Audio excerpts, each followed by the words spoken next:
My name is Gracie Knight. At 29 years old, I am a sergeant in the United States Army.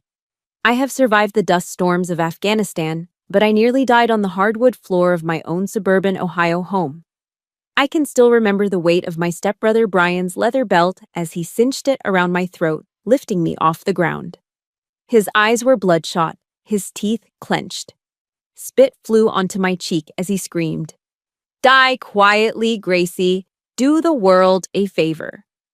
My pulse hammered against the leather, a frantic bird trying to escape a cage. My throat was on fire. I couldn't cough. I couldn't cry. All I could feel was the pressure, the heat, and the terrifying silence inside my own body.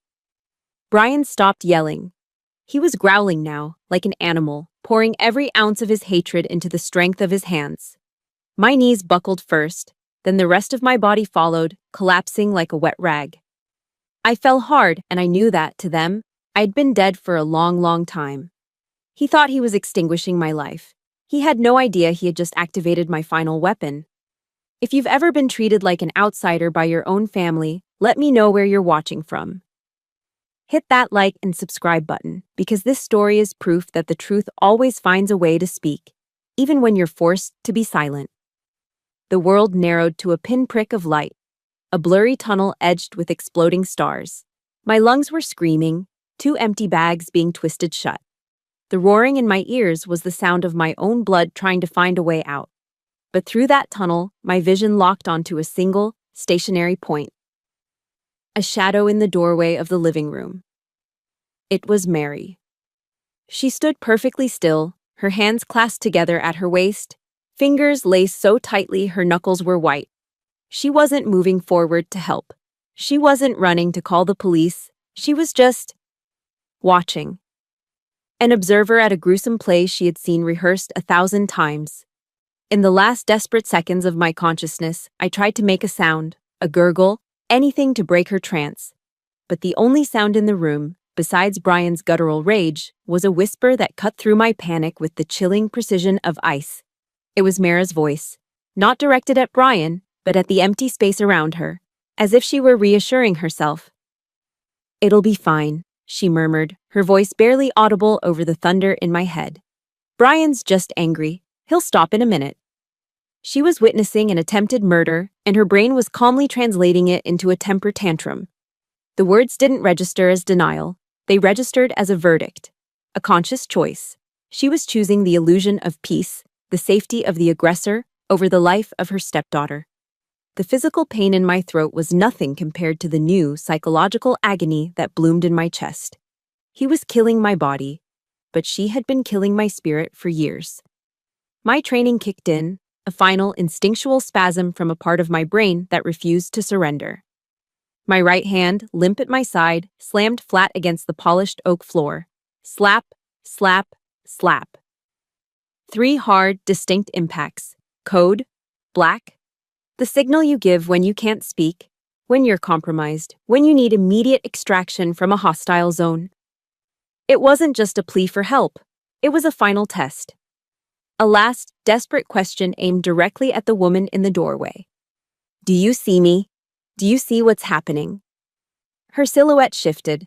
For a heart-stopping moment, I thought she'd understood. But then, I saw her face scrunch into a frown. Not of horror, but of irritation. As if the rhythmic slapping was an annoying noise disturbing her evening. She didn't see a distress signal. She saw a nuisance. And in that simple, dismissive expression, she confirmed everything I already knew. I was utterly and completely alone.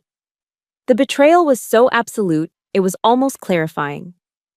As the blackness crept in from the edges of my vision, my mind, strangely, became calm. It detached from the burning agony in my throat and traveled backward, not randomly, but with a specific destination. It was searching for an answer to the silent question now screaming through my soul. Why is she letting this happen? The memory surfaced instantly. I was 15 again, standing in this very living room just a few months after my father, Captain Robert Knight, had been killed in action. Mara was carefully taking his photos off the mantelpiece, the one of him in his dress blues, his smile so confident. the one of him holding me on his shoulders, both of us laughing. She placed them face down in a cardboard box with surgical gentleness. "It's just to help Brian," she had explained, not looking at me. "It's hard for him seeing your dad everywhere. He feels like he can't compete." Even then, I knew it was a lie. It wasn't about Brian's feelings. It was about power.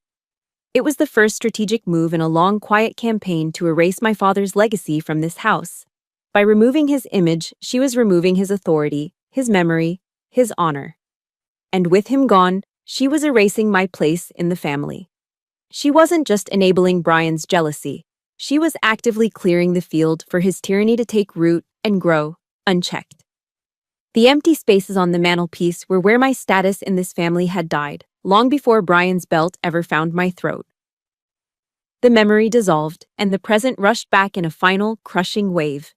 The darkness was almost complete. My last coherent thought wasn't of fear, or of my father, or of the life I was losing. It was a cold, clear, tactical inventory. The micro camera tucked into the smoke detector, the audio recorder taped beneath the coffee table, the USB flash drive loaded with every file, every recording, every piece of evidence I had gathered over the last 10 days, hidden securely under a loose floorboard in the hall closet. I had prepared for this war. I had gathered the intelligence, set up the surveillance, and secured the asset. I had done it all because I knew, deep in my soldier's gut, that Mara would never protect me. She was part of the hostile force. My silent vow wasn't a plea for my life anymore. It was a promise of what was to come. It wasn't just aimed at Brian anymore, the blunt instrument of their hatred. It was aimed at the entire rotten, toxic system Mara had built and maintained with her silence. As the last flicker of light went out, the words echoed in the ruins of my mind, a promise forged in fire and betrayal. I'm not done. The question hung in the darkness that swallowed me. Why? Why would Mara just stand there? As the world faded, my mind, free from the constraints of my dying body, reeled backward, not to find comfort, but to find an answer. It sifted through years of memories, looking for the origin point, the moment the first crack appeared in the foundation of our family. And it found it. I am 15. The air in our house is thick with the scent of lilies and the suffocating weight of grief. It's been 3 weeks since my father's funeral. 3 weeks since I watched them hand Mara the folded flag that was the last thing to ever touch his casket. That evening, she found me in the garage, staring at the half-finished F-16 model on the workbench. It was the last project Dad and I had started together. She wrapped her arms around my shoulders from behind, her hug surprisingly tight. "I will always love you as my own, Gracie," she whispered into my hair. Always. And in that moment, I believed her. I held on to that promise like a lifeline. A few weeks later, I came home from school to find Brian in the garage. The F-16 was in pieces on the concrete floor, its delicate wings snapped, the cockpit shattered. He'd smashed it with a hammer. When I confronted him, his face was a mask of smug defiance. I ran inside, tears streaming down my face, holding the broken fuselage. I found Mara in the kitchen. Before I could even speak, she saw the wreckage in my hands, looked past me to where Brian was now standing, and her expression softened with a pity that wasn't for me. She turned back to me, her voice gentle but firm. "You can build another one, can't you, honey? Brian is having such a hard time, losing a father figure. Just let him have this one. Just be the bigger person." It was the first time. The first time her love came with a price tag. And the price was a piece of my heart. The promise she made in the shadow of my father's death had an expiration date, and it had just passed. I was the bigger person. I always was. I cleaned up the pieces of the plane, and with them, the pieces of that promise, and threw them both in the trash. 2 years later, I was 17. I sat Mara down at that same kitchen table and told her my decision. I was enlisting in the army. I needed her signature, as I was still a minor. It wasn't just a career choice, it was an escape plan. A way to follow in my dad's footsteps and get away from the house that was suffocating me. She was hesitant, but she saw the ironclad determination in my eyes. Brian overheard from the living room. He stormed in, his face purple with rage. You think you're better than us, going off to play soldier like him? He shoved me, hard. I stumbled backward over a kitchen chair, my arm twisting at an unnatural angle as I hit the floor. A sickening crack echoed in the room. The pain was white-hot, immediate, but the most painful thing was Mara's reaction. She rushed to Brian's side first, putting a calming hand on his arm, whispering, "It's okay, it's okay," before she even looked at me. On the drive to the emergency room, I sat in the passenger seat, cradling my broken wrist, tears of pain and humiliation silently tracking down my face. Mara didn't ask if I was okay. She didn't ask what happened. She just stared straight ahead at the road and said, her voice dripping with disappointment, "You see, Gracie? I told you not to antagonize him. Now you've gone and made everything so much worse." The doctor put a cast on my arm. But Mara put a cast on my soul. The message was clear. My pain was an inconvenience. My injury was my fault. I was the one who had to manage his anger, absorb his violence, and bear the consequences in silence. The pattern was set. My role was to sacrifice. His was to take. Hers was to justify it. After basic training, I came home on my first leave, walking taller than I ever had in my life. I was a soldier. I had earned my place in the world. I felt so proud when I cashed my first real paycheck. I went to the bank, withdrew almost all of it in crisp $20 bills, and presented it to Mara. "To help out with the bills," I said, beaming. She took the cash, her lips curling into a knowing little smile. She didn't say thank you. She fanned the bills out, and in a voice loud enough for Brian, who was slouched on the couch, to hear, she announced, "Well, look at this. She knows her place. At least she contributes to the roof over her head." Brian just smirked from the sofa, not even looking up from his phone. In one sentence, my gesture of pride and love was twisted into a transaction. A payment. I wasn't a daughter helping her family. I was a tenant paying rent. The uniform on my back suddenly felt like a costume, my pride a childish fantasy. Over the years, Mara perfected her weapon. It wasn't a fist or a belt. It was a phrase, a mantra she repeated so often it became a curse. "Have some compassion for him, Gracie." That phrase excused everything. When I found out Brian had taken money from my wallet, the answer was, "He's just struggling, Gracie. Have some compassion." When he brought his friends over and publicly humiliated my high school boyfriend during a Super Bowl party, making him leave in tears, it was, "He's just being a protective older brother. Have some compassion." The curse created a warped reality where his cruelty was always reframed as a symptom of his own pain, and my attempts to defend myself were selfish. My boundaries were insubordination. My feelings were an attack on his fragility. I was taught that being a good daughter, a good sister, meant being a punching bag, both emotionally and, as I would learn, physically. It meant absorbing everything and expecting nothing. If you've ever had to listen to endless excuses made for someone who was hurting you, hit that like button to show some support. And if you know what it's like to be the bigger person until you feel like you're about to break, just type the word excuses in the comments below. Let's see how many of us there are. I learned my lessons well. I became an expert at being quiet, at making myself small, at swallowing my own pain to make room for his. But you can only compress a spring for so long before it snaps. Looking back now, I have to ask myself, when does being a good person stop and self-destruction begin? The question I asked myself in the blackness, when does being a good person stop and self-destruction begin, was answered the moment I stepped out of the taxi. I had a 10-day leave, a brief window of peace carved out from a life of discipline and duty. I had been dreaming of my own bed, the quiet sanctuary of the room I grew up in. I dragged my heavy duffel bag up the driveway, the familiar scent of Ohio's damp earth filling my lungs. But the moment I opened the front door, the peace I was hoping for shattered. The house smelled different. It was stale, laced with the sour odor of old sweat and something vaguely chemical, like cheap protein powder. Mara met me in the hall with a brief, distracted hug. "Gracie, you're here." It wasn't a welcome, it was a statement of fact. It's good to be home, I said, trying to force a smile. I started heading for the stairs. I'm just going to drop my bag in my room. Mara's hand on my arm stopped me. Oh, honey, she said, her voice laced with that familiar, placating tone. About that, we had to make a few changes.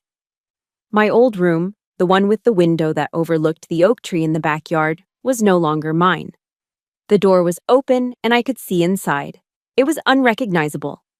Brian's weight bench was pushed against one wall, dumbbells scattered on the floor. Piles of his laundry overflowed from a hamper, and a set of hockey pads, reeking of sweat, was slung over my desk chair. It wasn't a bedroom anymore. It was his personal locker room. Your room was just sitting empty, and Brian needed the space for his things, Mara explained, as if it were the most logical thing in the world. It seemed like such a waste. You can use the pull-out sofa in the basement. We put fresh sheets on it.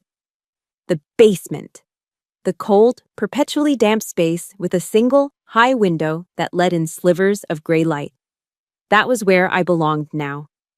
I looked from the wreckage of my childhood room to Mara's carefully neutral face. The message was as clear as a direct order. You are not a resident here. You are a guest, and you are not welcome. The temporary arrangement, I soon learned, had been in place for 2 years. My 10-day leave became a tour of duty in a new kind of war zone, one fought with passive aggression and psychological torment. The battles were small, almost invisible to an outsider, but each one was a calculated strike. On the second day, I came upstairs to find my freshly pressed Army service uniform, which I had hung carefully on the back of a door, lying in a heap on the floor with a dark, wet stain spreading across the jacket. Oh, for goodness sake, Brian said, walking past with a coffee mug. Clumsy me. Guess I spilled. He didn't sound sorry. He sounded satisfied. The nights were the worst. He would blast heavy metal from his room, my old room, until 2 a.m, the bass vibrating through the floorboards into my makeshift bed in the basement. It was a classic sleep deprivation tactic designed to wear me down, to make me irritable and exhausted. Then came the violation of my gear. As a soldier, your duffel bag is your life. It's organized, it's personal, it's sacred. One afternoon, I came back to find it unzipped, its contents clearly rummaged through. A small ceremonial knife my father had given me was missing, along with a few other personal items. I confronted Mara in the kitchen, my voice tight with a rage I was struggling to contain. He went through my things, Mara. He's stealing from me. She sighed that long, weary sigh she always used when she was about to dismiss my feelings. She didn't even look up from chopping vegetables. Gracie, you're an adult now. Don't be so dramatic over little things. You're a soldier. Why are you letting this get to you? I thought they taught you to be tougher than this. She did it again. She took the very identity I was proud of and used it as a weapon against me. My training, my discipline, my strength. She twisted it all into a reason why I shouldn't have feelings, why I shouldn't be allowed to complain. My resilience was reframed as a weakness for being too sensitive. The breaking point, the moment the war went from cold to hot, came on the 7th night.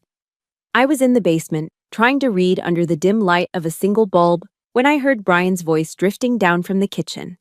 He was on the phone. His voice was low, but the floorboards carried the sound. I crept to the bottom of the stairs, my heart starting to pound, and listened. Nah, man, I can't come out tonight, he was saying. I could hear the smirk in his voice. The bitch is back in town. A pause, then a cynical laugh. Yeah, Sergeant Gracie. She's home, strutting around in her little uniform like she owns the damn place, like she's still Daddy's little princess. My blood ran cold. He wasn't just annoyed with me. He despised me. She doesn't get it, he continued, his voice dropping into a venomous growl.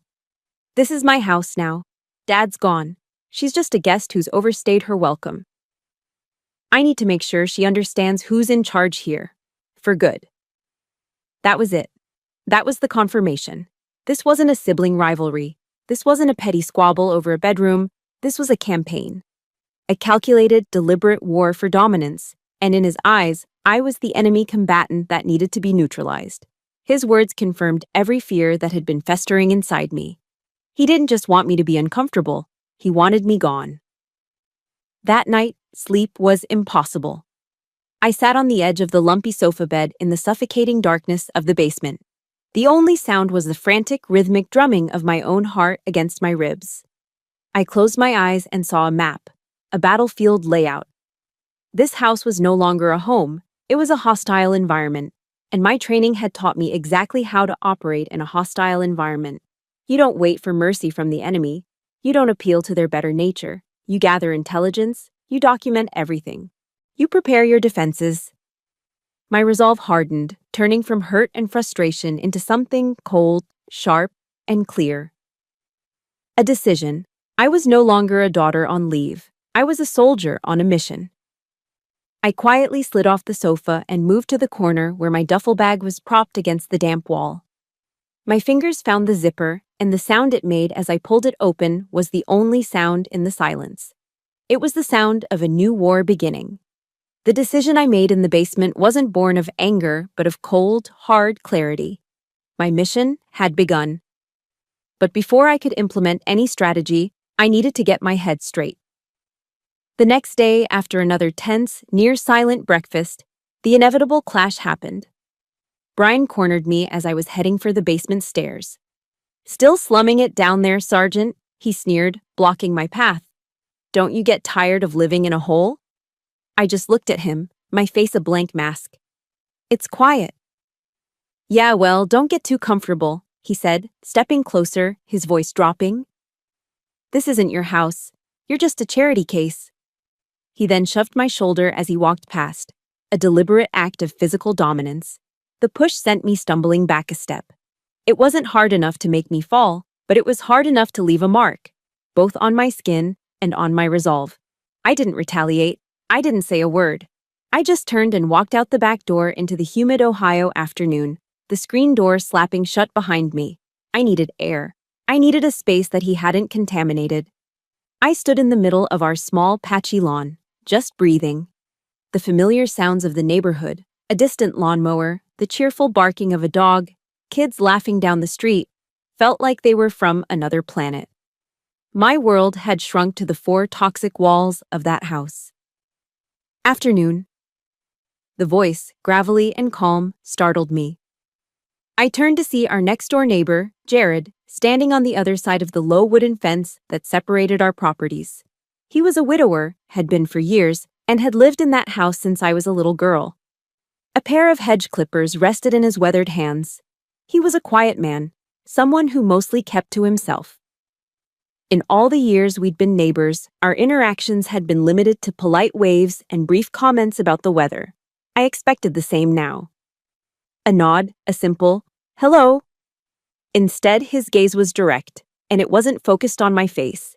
It was fixed on my upper arm, where Brian's shove had left the faint, blooming shadow of a bruise against my skin. He didn't mention it directly. He didn't have to. He just looked from the bruise up to my eyes. And I saw something in his expression that I hadn't seen in this house for over a decade. Genuine concern. "Things still rough over there, Sergeant?" he asked, his voice low. The word hung in the air between us. Sergeant. He called me by my rank. He wasn't dismissing me, wasn't using it to call me weak. He was acknowledging me, respecting me. In 2 syllables, this practical stranger had given me more validation than my own family had in my entire life. I felt a lump form in my throat, and for a second, I couldn't speak. I just nodded. "It's been a tough leave," I managed to say. He nodded slowly, as if he understood everything I wasn't saying. "Your dad, Captain Knight, he was a good man," Jared said, changing the subject just enough to put me at ease. "He and I used to solve the world's problems right over this fence after mowing the lawn. Shared a few beers." He paused, a faint smile touching his lips. "He was damn proud of you. Talked about you enlisting all the time." Hearing that, a fresh wave of grief and love for my father washed over me. It was a simple memory, but it was real. It was a piece of my history that hadn't been erased or twisted. Jared leaned against the fence, his voice dropping even lower. "Look, Gracie, I'm not one to meddle in other folks' business, but I've been living here a long time. My hearing isn't what it used to be, but I know the difference between a family squabble and the sound of a bully. There it was, the confirmation. The single validating sentence from an outsider that told me I wasn't crazy. I wasn't being too sensitive. What was happening was real, and someone else could see it. I felt my shoulders, which had been tense for days, relax just a fraction. "Come on over," he said, gesturing with his head toward his patio. "Let me get you a glass of lemonade." I hesitated for only a moment before walking around the fence and into his yard. It felt like crossing into a safe zone. We sat on his weathered patio chairs, and he handed me a tall, cold glass. The sweetness of the lemonade was a stark contrast to the bitterness that had filled my days. We sat in comfortable silence for a while. Then Jared pointed with his chin toward a small, discreet security camera mounted under the eave of his roof. It was aimed toward his back porch, but its wide-angle lens clearly covered my entire backyard as well. "Put that up last year," he said casually. "Had some kids stealing packages off porches in the neighborhood. It records everything, 24/7, covers your whole backyard, too." He took a sip of his own drink, then looked me straight in the eye. Sometimes an impartial record is the best thing to have. He didn't elaborate, he didn't offer advice or tell me what to do. He just gave me the information. He armed me with a piece of intelligence that was more valuable than any weapon. For the first time since I'd come home, I didn't feel completely outflanked. I had a piece of high ground. I had an ally providing overwatch. When I stood up to leave, I tried to find the words to thank him, but they felt inadequate. "Jared, He held up a hand, stopping me. He stood up, and I saw the faded outline of a globe and anchor tattoo on his forearm, the emblem of the U.S. Marine Corps. He looked at me, not as a neighbor's kid, but as a fellow service member. "Listen to me, Sergeant," he said, his voice firm but kind. "Marines and the Army might give each other hell all the time, but we never, ever leave a soldier behind. You understand me?" I nodded, the lump returning to my throat. "If you need anything at all, you don't hesitate. You've got someone watching your six." I walked back to my house, the promise from a man who barely knew me echoing in my mind. It was a promise built on a code of honor, and it had more weight, more truth, than 1,000 empty promises from the woman who was supposed to be my mother. I descended the stairs back into the cold basement, but this time, I didn't feel alone. My mission was the same, but the battlefield had changed. I now had an ally, and I had a plan. Jared's promise was a shield, but a shield doesn't win a war. It only keeps you alive long enough to fight back. His words gave me the moral support I desperately needed, but I knew that in the end, my safety was my own responsibility. The next evening, that responsibility was put to the test. It started over nothing. A disagreement about what to watch on TV. Brian wanted to watch a hockey game. I wanted to watch the evening news. It was a stupid, trivial conflict, but with him, anything could become a flashpoint. His frustration quickly escalated into rage. "It's always about you, isn't it?" he roared, snatching the remote from my hand. He stood up, towering over me where I sat on the couch. In a fit of theatrical anger, he hurled the heavy glass coffee mug he was holding, not at me, but at the wall just beside my head. It shattered on impact, sending a spray of hot coffee and sharp ceramic shrapnel across the room. A small stinging shard grazed my cheek, drawing a single drop of blood. The explosion of violence was so sudden, so disproportionate, that I could only stare at him, stunned. Then, the shock gave way to a cold, familiar fury. "You're insane!" I yelled, jumping to my feet. "This is just like the time you broke my wrist." Brian let out a short, ugly laugh. A smirk spread across his face. "You're making stuff up again, Gracie. You fell. You were always a clumsy kid." I stared at him, my mouth agape, unable to process the blatant denial of a recorded medical fact. But the true horror came a second later. Mara, who had been drawn into the room by the sound of the crash, calmly stepped between us. She looked at me, her face a mask of disappointment. "That's right, I remember," she said, her voice smooth as silk. She was always so clumsy, that one, tripping over her own feet. "Don't blame your brother for your own carelessness, Gracie." It was a pincer movement, a coordinated psychological assault. They stood there, side by side, rewriting history in real time, painting me as a delusional, clumsy liar. It was the most brutal form of manipulation, gaslighting, designed to make me question my own sanity, my own memories. In that moment, staring at their united front, I felt a profound and terrifying clarity. I couldn't reason with people who rejected reality. I couldn't argue with liars who believed their own fabrications. I could only record them. That night, the damp, cold basement became my tactical operations center. My mission was clear: document the truth. I unzipped my duffel bag and laid out my equipment on the concrete floor. It wasn't much, but it was enough. A spare burner smartphone, a micro recorder no bigger than my thumb that I'd ordered online, a small battery-powered nanny cam. This house was no longer a home. It was a designated area of operations. My family were no longer family. They were subjects of surveillance.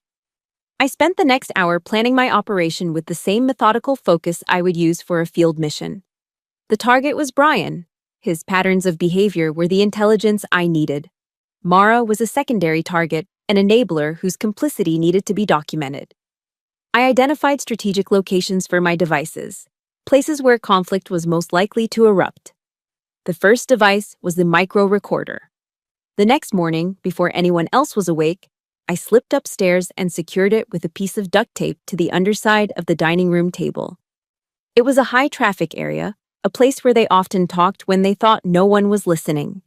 The payoff was immediate and more chilling than I could have imagined.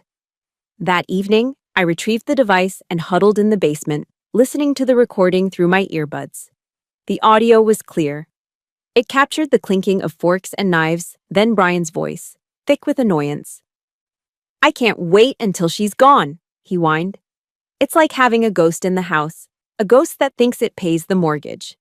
Then Mara's voice, low and conspiratorial. "Just be patient, honey. A few more days. It'll be over soon." A pause. "I spoke with the lawyer again last week, just to be sure. Robert's will, it's all taken care of. Everything goes to you. She won't get a dime." A cold dread, sharp and suffocating, washed over me. I had to play it back twice to believe it. This wasn't just about resentment or jealousy anymore. This was a calculated, long-term conspiracy. This was about money. My father's legacy. They weren't just trying to push me out of the house. They were trying to erase me from our family's history entirely, cutting me off from the last thing my father had left for me. This new information changed the threat level. This wasn't just a domestic dispute. I was a soldier in a potentially dangerous situation, and I had a duty to report it. I opened my laptop and composed a new, encrypted email. The recipient was my commanding officer, Colonel Ford. My fingers flew across the keyboard, my language precise and professional, stripped of all emotion.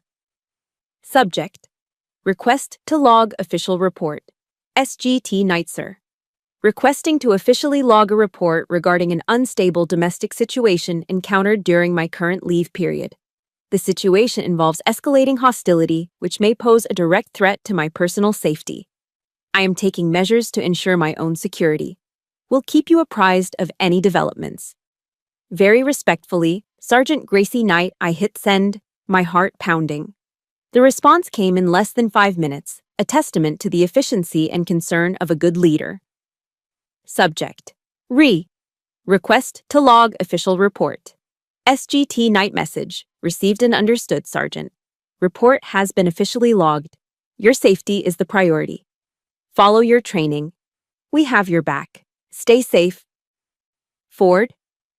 I closed the laptop, a wave of profound relief washing over me. The words, "We have your back," were a lifeline. I wasn't just a daughter fighting a lonely battle in a basement anymore. I was Sergeant Knight, an American soldier. And the United States Army knew I was in a war zone. I wasn't fighting alone. With my resolve solidified, I took the final piece of equipment from my bag, the small battery-powered camera. There was one more strategic location that needed surveillance: the living room, the very heart of the house. I knew, with a soldier's certainty, that the final battle would be fought there, and I would be ready for it. The final night of my leave felt heavy, thick with an unspoken tension that permeated every corner of the house. I spent the evening in the basement, meticulously preparing my uniform for my departure the next morning. Laying out the deep blue Army Service uniform jacket was a ritual, a way of reconnecting with the person I was outside of these walls, Sergeant Knight. I polished the brass buttons until they gleamed and carefully pinned my father's medals, his bronze star, his purple heart, next to my own. This uniform wasn't just a set of clothes, it was a legacy. It was my father's honor and my own, woven together. I carried it upstairs to the living room to hang it, ensuring it wouldn't get wrinkled. As I smoothed the lapels, the door swung open, and Brian stumbled in. He reeked of stale beer and cheap whiskey, his eyes bloodshot and unfocused. He stopped when he saw me, a slow, malicious grin spreading across his face. Well, he slurred, his voice a low growl. Look what we have here. Playing dress up? He lurched forward. Before I could react, he snatched the uniform jacket from my hands. The scent of alcohol washed over me, acrid and suffocating. You and this stupid clown suit, he spat, his words thick with years of resentment.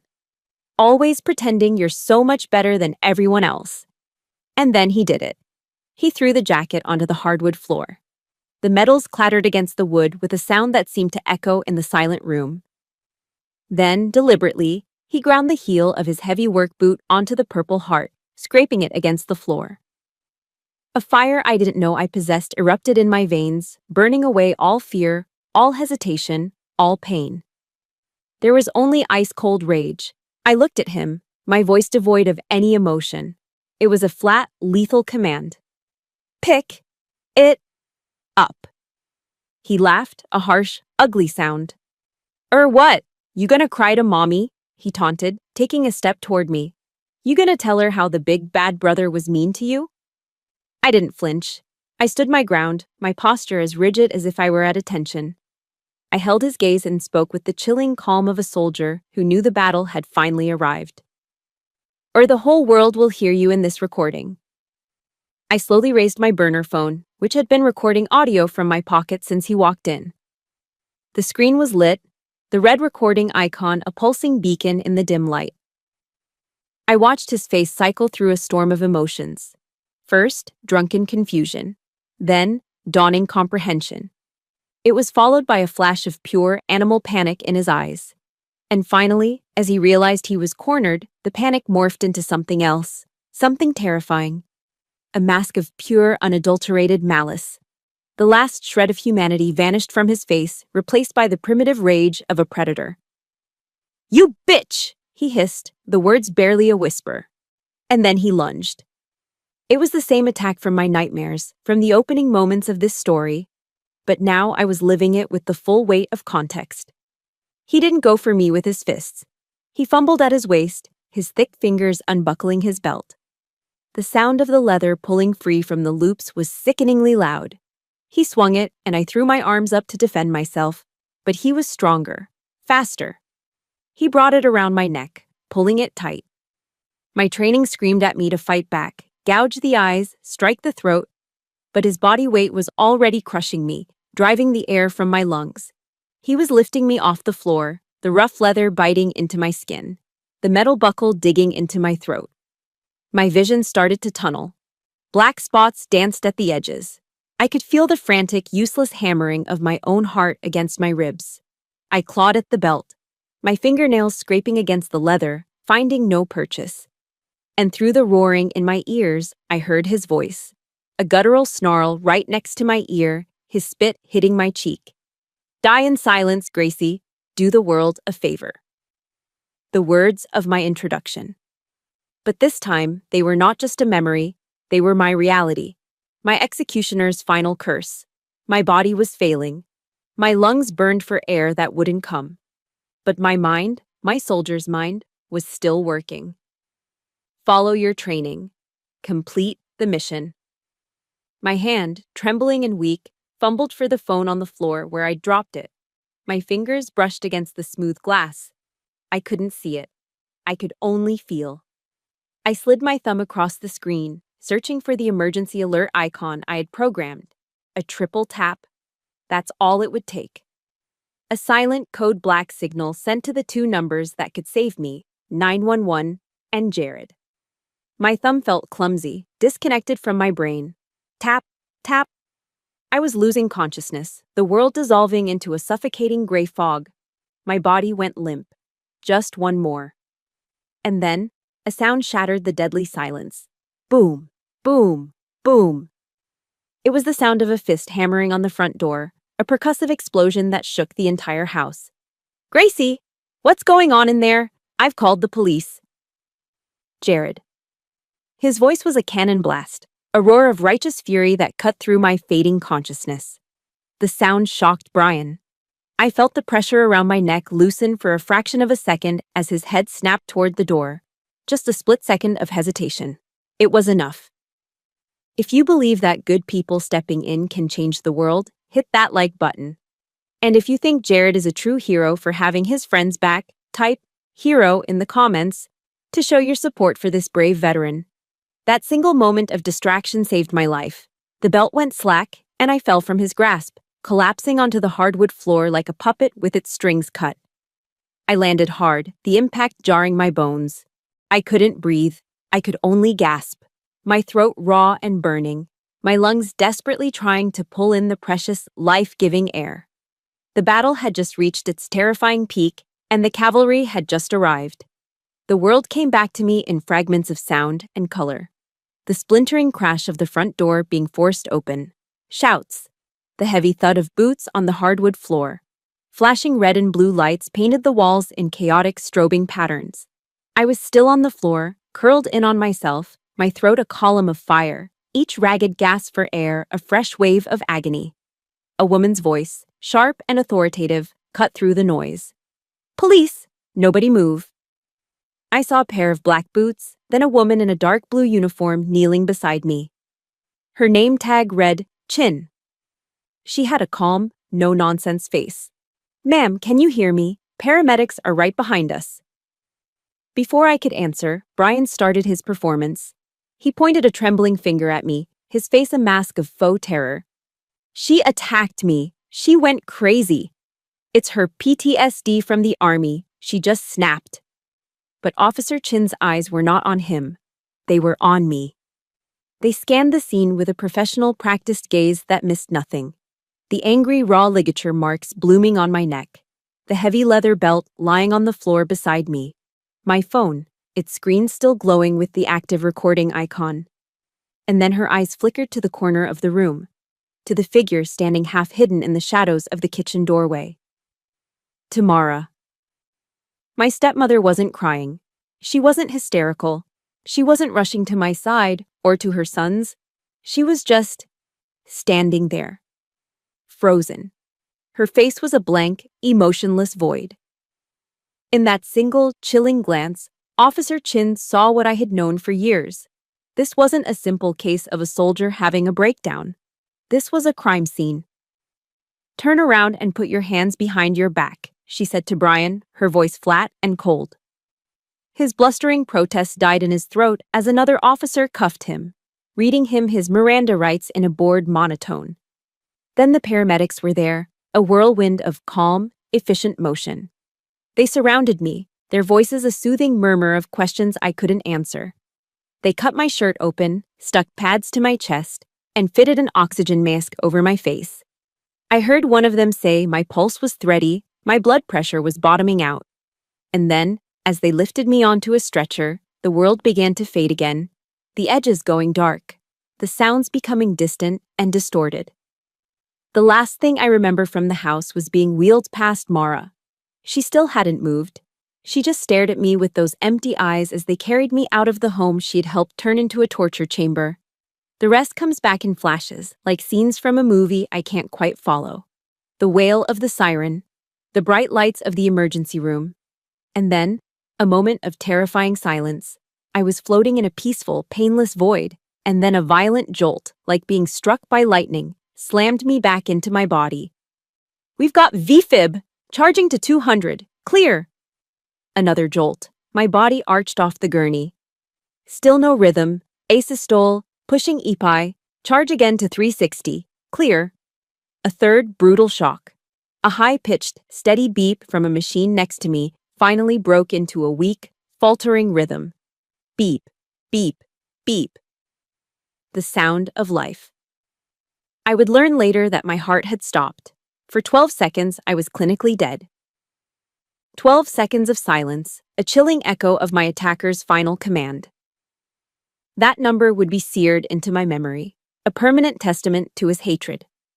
When I finally regained a semblance of consciousness, the world was a blur of white sheets and the antiseptic smell of the hospital. Officer Chin was standing by my bedside. My throat was too raw to speak properly, but my mind was working. The mission wasn't over. Trust your training, secure the objective. I reached out a trembling hand and tugged on her sleeve. I forced the words out, my voice a dry, rasping whisper. Floorboard, USB. She leaned in closer, her brow furrowed in concentration. What was that, Sergeant? Loose floorboard, I rasped. By the fireplace. USB drive. A flicker of understanding crossed her face. Just then, Jared appeared at the doorway, his face etched with worry. Officer Chin turned to him. Do you know anything about a loose floorboard by the fireplace? Jared nodded immediately. Yes, ma'am. I helped her dad fix it years ago. I can show you exactly where it is.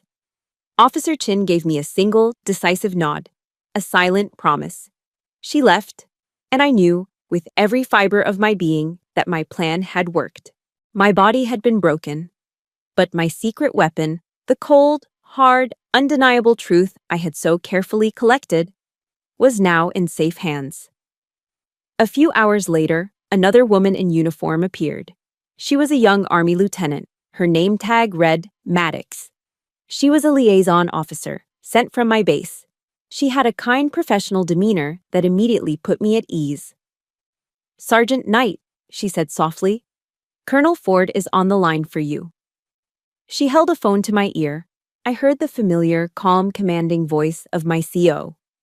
Sergeant, he said, and the sound of his voice, a link to my real life, my real identity, was so grounding it brought tears to my eyes.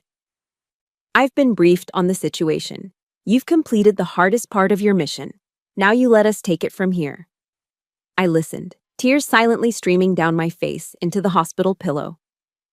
The Army's Family Advocacy Program has been notified, he continued, his voice a rock of stability. The FBT protocol has been initiated. You will have full legal and psychological support. You are protected, Sergeant. We have your back. I couldn't speak. I could only cry. They weren't tears of pain, or fear, or anger. They were tears of pure, unadulterated relief. The war I had been fighting alone for so long was finally over. The professionals had taken charge. My evidence was safe. The system was working. I had survived. The day of the trial, I didn't choose my clothes. My uniform chose me. Months had passed, months of physical therapy for my throat and psychological counseling arranged by the Army. Months of preparing, of steeling myself for this final battle. When I walked through the heavy wooden doors of the courtroom, the silence that fell was a physical thing. I wasn't wearing a victim's somber suit. I was wearing my Army service uniform, the deep blue jacket perfectly pressed, the brass buttons gleaming under the fluorescent lights. My medals, including my father's, were aligned with military precision over my heart. My back was straight, my shoulders were squared, my steps were measured and confident as I walked to the prosecution's table. I was not here as Gracie Knight, the broken stepdaughter. I was here as Sergeant Knight of the United States Army, an officer who had sworn an oath to the truth. I felt their eyes on me. I turned my head slightly and saw them. Brian, looking pale and sullen in an ill-fitting suit, sat beside his lawyer. And next to him, Mara. She looked smaller, diminished, her hands clutching a purse in her lap. When she saw me, saw the uniform, her eyes widened with something I couldn't quite decipher. Shock, maybe, or fear. She looked away immediately. My uniform was a statement they couldn't refute. I was not the clumsy, delusional girl they had created. I was a soldier, and this was my field of battle. The trial proceeded with a methodical, almost clinical precision. The prosecutor, a sharp woman named Ms. Davies, built her case brick by brick, laying a foundation of indisputable fact. The emergency room doctor was first. He testified about the severe laryngeal trauma, the hypoxia, the deep bruising. He explained in cold medical terms how close I had been to death. He confirmed that for 12 seconds my heart had shown no electrical activity. The words, clinically dead, hung in the air. And I saw a few jurors shift uncomfortably in their seats. Then came Jared. He walked to the stand with the steady posture of a Marine, his testimony clear and unwavering. He described hearing the argument escalate, the sickening thud he heard through the wall, and the desperate, guttural sounds that followed. He told them about the code black alert he received on his phone. His voice, filled with a quiet, righteous anger, never wavered. He was the anchor of truth, the outside world confirming that the horrors inside that house were real. And then, Ms. Davies called her next witness. The prosecution calls Mara Miller to the stand. Mara walked to the witness box as if in a trance.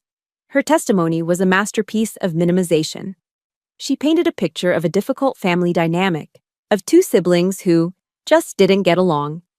She described the incident as a terrible argument that got out of hand. She claimed Brian had a temper, but would never seriously hurt anyone. She was trying to build a shelter of plausible deniability around her son. Ms. Davies let her finish. Then she walked toward the witness stand, holding a small digital recorder. "Mrs. Miller," she asked, her voice dangerously soft. "Do you recall a conversation you had with your son about your late husband's will?" Mara paled. I don't remember any specific conversation." "Perhaps this will refresh your memory," Ms. Davies said. She pressed play. Mara's own voice filled the silent courtroom, tinny and conspiratorial.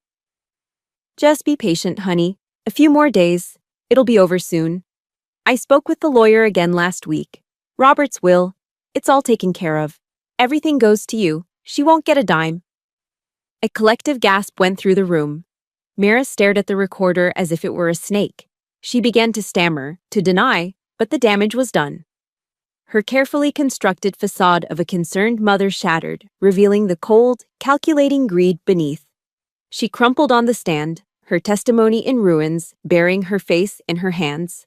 But Ms. Davies wasn't finished. She had saved the secret weapon for last. "Your Honor," she said, addressing the judge.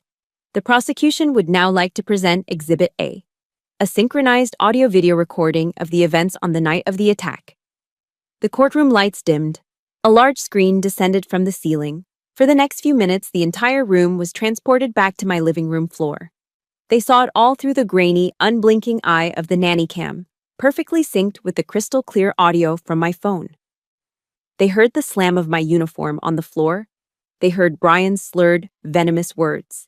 They heard my cold command, "Pick it up." They heard my voice, calm and steady, revealing the existence of the recording. And then they saw the lunge. The video was brutal, chaotic, but the audio was the true horror. The jury listened in rapt, horrified silence. They heard my choked, desperate gasps for air. They heard the sickening sound of the leather belt tightening. They heard Brian's guttural, animalistic snarls. And then, they heard the words that sealed his fate, whispered with pure malice. "Die in silence, Gracie." The sound of Jared's fist hammering on the door was like a gunshot in the silent courtroom. The video ended. The lights came up. There was no sound, save for the quiet, choked sob of a juror in the back row, a middle-aged woman who was wiping tears from her eyes. The rest of the jury just stared at Brian, their faces masks of cold disgust. They didn't need much time. The jury filed out and returned in just under 2 hours. The foreman, a grim-faced man in his 60s, refused to look at the defendant as he handed the verdict to the bailiff. The judge read the single sheet of paper. "On the charge of attempted murder, we the jury find the defendant, Brian Miller, guilty." The word landed like a hammer blow. The judge proceeded directly to sentencing, citing the overwhelming evidence and the brutal nature of the crime. "Brian Miller, I hereby sentence you to a term of 12 years in state prison." That's when Brian finally broke. He exploded from his chair, a stream of vile curses erupting from his mouth, all directed at me. "You did this! You ruined my life! You bitch!" But I didn't look at him. I didn't give him the satisfaction. As the bailiffs restrained him and dragged him from the courtroom, my eyes found Mara. I looked at her, searching for anything: remorse, sadness, regret. I found nothing. Her eyes were empty, hollowed out, a vacant space where a soul should have been. In that moment, I understood. Justice had been served. But the price was a family that had been irrevocably, completely, and finally shattered. The war was over, but I was standing alone in the ruins.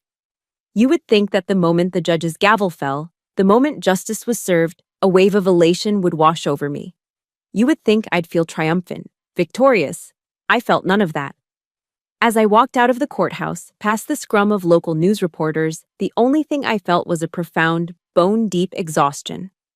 The war was over, but the adrenaline had faded, leaving behind nothing but the hollow ache of the battlefield.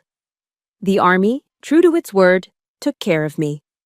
I was granted extended leave and checked into a quiet, discreet recovery facility for service members in a peaceful corner of Virginia.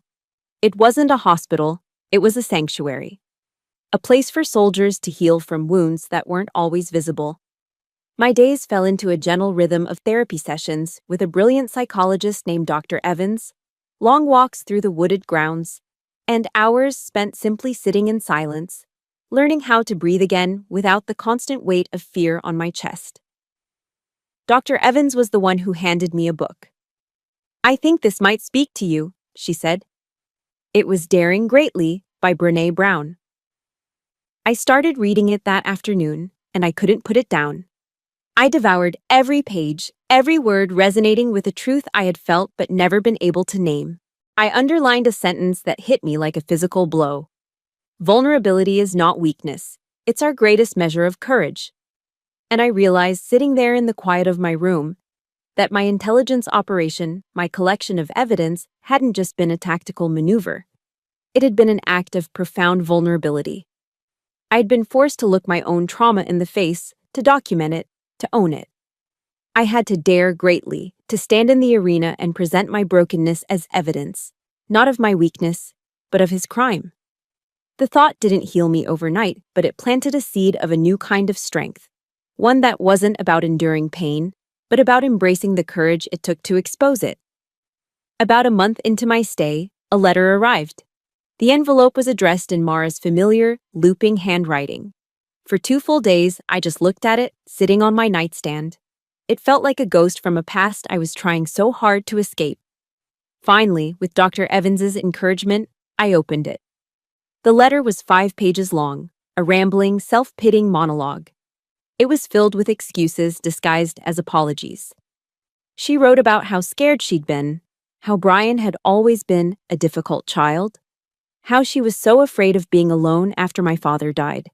She never once took full responsibility for her choice to stand by and watch me die. The letter ended with a question that made my stomach turn. "Can we please find a way to start over? I miss my family." I read it once. Then I read it again. The old Gracie would have felt a surge of rage. The younger Gracie would have felt a flicker of pity. But the Gracie sitting in that room felt neither. All I felt was a deep, quiet, and profound sadness. A grief for the mother I never had, and the family she was still trying to pretend we were. I mourned the loss of an idea, a dream of what could have been. I spent the next week thinking about my response. I knew I had to write back, not for her, but for me. I needed to draw the final line in the sand. I sat down with a pen and a single sheet of nice stationery. My hands were steady. "Mara," I wrote, "I have read your letter. I believe that on some level, you are sorry for what happened.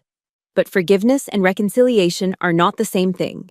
Forgiveness does not require me to forget, nor does it require me to re-enter a situation that nearly cost me my life. So, yes, I forgive you. I forgive you for my own sake, so that I no longer have to carry the weight of your choices. I wish you peace. But our paths must now go their separate ways. This is not an act of hatred. It is an act of self-preservation. This is my boundary." I signed my name, folded the letter, and sealed the envelope. As I dropped it into the mailbox, I didn't feel anger or even sadness anymore. I felt clean. I felt a quiet strength that came from choosing my own well-being, finally. A week before I was scheduled to leave the facility, I got a call from the lawyer the Army had assigned to me.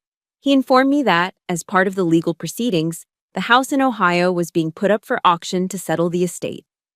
A wave of panic washed over me. That house held so many ghosts, so much pain. But it was also the last physical piece of my father I had left. The thought of strangers living within those walls, erasing the last traces of him, was unbearable. And then, an idea took root. A wild, audacious, terrifying idea. I'd received a significant sum from a victims' compensation fund, and with the support of a grant from a veterans assistance program, it was just enough. "Wait," I said to the lawyer, my heart pounding with a new, fierce energy. "Don't sell it. Is there a way I can buy it?" The lawyer was silent for a moment, surprised. Then he said, "It's unorthodox, Sergeant, but it's possible." The decision was made in an instant. It was a choice born not of fear, but of defiance. I would not run from the ghosts of my past. I would not let Brian and Mara be the final chapter in that house's story. I would go back. I would face the memories, the pain, the very floorboards where I almost died. I would not just reclaim a piece of property. I would reclaim my history. And I would rebuild my fortress from the ashes. A year has passed. Time, I've learned, doesn't heal all wounds. But it does give you the space to learn how to live with the scars. And in that time, I have been rebuilding. The house, my father's house, is unrecognizable. The dark, oppressive walls that held so many secrets are now painted a warm, bright white. Sunlight streams through new, larger windows, chasing the last of the shadows from the corners. The contractors wanted to replace the oak floors in the living room, to sand away all the history and the hurt. I told them no. I let them polish the wood until it shone like honey, but I had them leave a few of the deeper, faded scratches near the fireplace. They are reminders, not of the pain, but of what can be survived. The house needed a new name, a new purpose. It's no longer just a home, it's a foundation. I call it Fort Grace. Fort, for the strength and safety it now represents, and Grace, for the unearned kindness we must learn to give ourselves in order to heal. It's now a transitional home, a registered nonprofit providing temporary sanctuary and support for female service members dealing with trauma. The irony is not lost on me. The living room, the very spot on the floor where I drew my last breath, has become the heart of it all. This afternoon I'm sitting there, on a comfortable new sofa, a mug of chamomile tea warming my hands. Across from me sits a young woman, a Marine Lance Corporal no older than 22. She's been staring at her own hands, twisting a loose thread on her jeans for the last 10 minutes. This is her third day at Fort Grace, and she has barely spoken a word. I don't push. I just wait. The silence in this room is no longer a weapon. It is a shield. It is a space to gather your thoughts. Finally, she looks up, her eyes swimming with unshed tears. "He told me," she whispers, her voice cracking, "that no one would ever believe me. That I was overreacting. That I was broken." My heart doesn't break for her. It holds steady. Because a broken heart can't help anyone. A steady one can. I put my mug down and lean forward, making sure she can see the absolute sincerity in my eyes. I don't offer advice. I don't give her platitudes or tell her she's strong. I give her the one thing I know she needs, the one thing I almost died for lack of. "I believe you," I say, my voice soft but firm. "You are not overreacting, and you are not broken. You are safe here, and you are not alone." The dam breaks.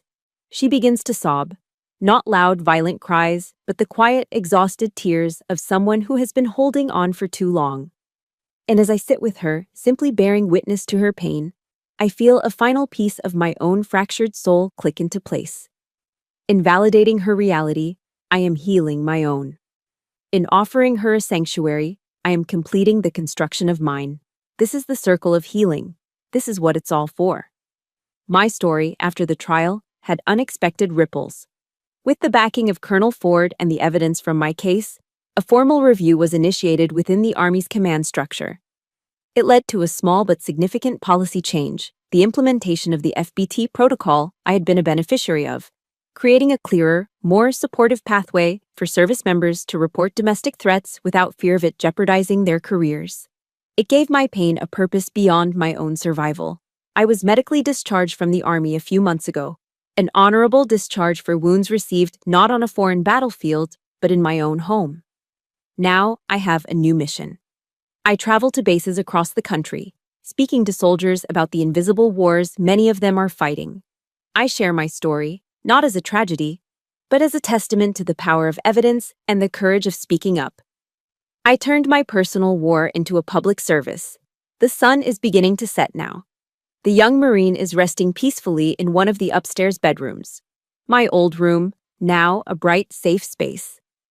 I walk out into the backyard, the same yard where I met Jared a lifetime ago. He's still next door, a constant quiet presence, always ready with a cup of lemonade and a knowing nod. The Ohio sky is on fire, painted in brilliant streaks of orange, pink, and purple.